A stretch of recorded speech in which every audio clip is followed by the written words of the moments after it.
Brandon Smith is still here with us, and now we are talking about another, I don't know, would you call it a misconception?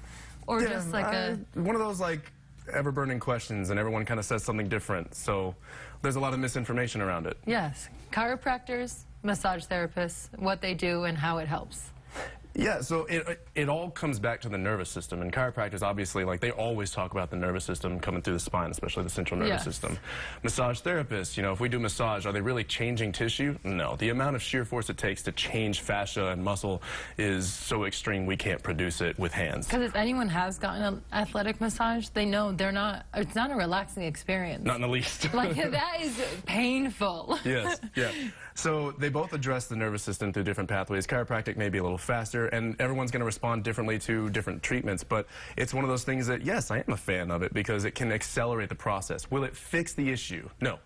It'll help the issue, though, and it can help set the stage for you to correct it. And oftentimes, you'll go get it done, and they'll realign things or relax things to give you, and that temporarily gives you a window where you have more neurological input, you have more proprioceptive that's when you input. walk out and you're like, I am feeling good. You're feeling good, and then you go explore your environment, and you move around a little bit with this new range of motion or this new feeling, and you kind of acclimate to it, and hopefully that sticks. And for some people it does, and they don't ever have to go back. You know, and for some people it doesn't. So there are steps that we need to take beyond that, you know. In our facility, the way that we train, we always recommend people to go get, if they're going to do chiropractic, do it first, come work out so we can make it stick. Because after you've created new mobility, you have to challenge it with stability to make it stay. So that's just doing different exercises to strengthen the muscles in that position, or? More to reteach the nervous system how to go through a specific pattern. Okay. For instance, you may be accustomed to walking using primarily your hip flexors and your spinal extensors, and this is all turned off. And so we go through specific pattern training exercises that will help reestablish the pattern that you're designed to use. And why you're not using it in the first place is usually, I mean, that's the mystery, but that's also usually the injury mechanism. You know, you're in a posture that's not helping you. Right? And is that different for everyone? Not terribly. In terms of what the mechanisms are, it can be. In terms of what the treatments are, I'd say it's like 70–80% the same for most people, because everybody needs to stand on 2 feet at some point. Everybody needs to stand on 1 foot at one point. It's all left, right, left, right. Yeah. If you listen to guys like Gray Cook, you know, you have some fundamental patterns.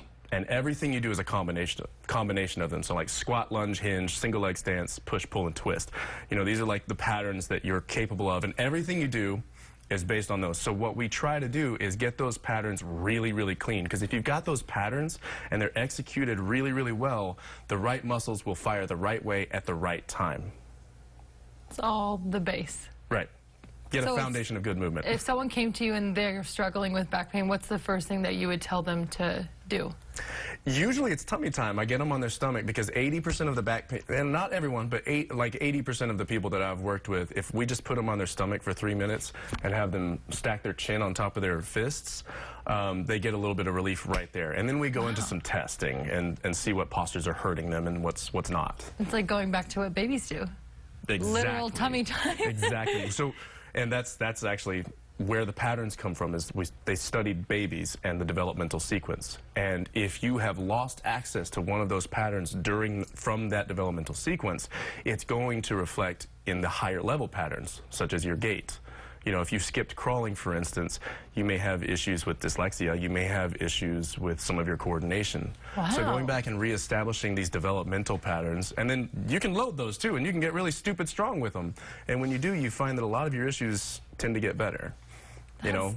This goes into so many things. But if any of you have more questions on back pain and how to get over it or how to help with it, Training from the Ground Up is where you can go. Brandon is there. We'll have his info back at the end of the show. Everyone stay tuned. I'll be back.